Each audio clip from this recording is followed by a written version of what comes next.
கவனிங்க.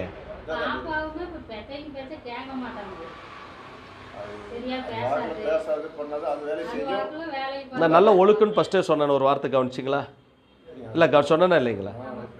சிம்ம லக்னம்னாவே ரொம்ப டிசிப்ளின், நமக்கே புத்தி சொல்லும், கரெக்டாக நடக்குன்னு நம்மளே திட்டம், நம்மளே திட்டம்.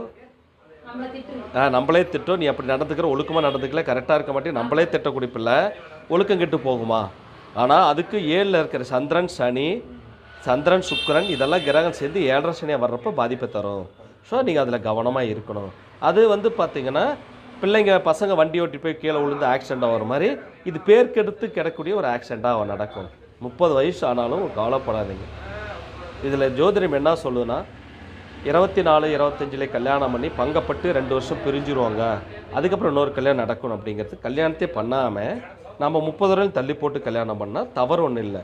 ஏன்னா சந்திரன் சுக்கரன் சேர்ந்து ஏஜ் ஃபாராகி கூட கல்யாணம் பண்ணலாம். இது என்ன சொல்லுன்னா சந்திரன் சுக்கரன் சேர்ந்தால் கிழவனை திருமணம் செய்து கொள்ளுது. கிழவனை திருமணம் செய்து கொள். கிழவனை இருக்கணும், கல்யாணம் ஆனவனோட பழக்க வழக்க தொடர்பு. கிழவனை திருமணம் செய்து கொள், அல்லது நீ கிழவியாகி திருமணம் செய். கிழவி என்பது வயசாகி தான், அந்த ஏஜ் ஃபார் தான், அதை வச்சு கல்யாணம் பண்ண சொல்கிறாங்க. அதனால் 30 நாள் கவலை இல்லை, தோஷம் இருக்கிறதுனால 30 நாள் கவலை பார்த்து பண்ணி. சந்திரன் ஒருத்தர் இருந்தாலும் ஒரு பேர் கெட்டு போயிடும். சந்திரன் சுக்கரன் சேர்ந்தாவே ஃபுல்லாகவே பேர்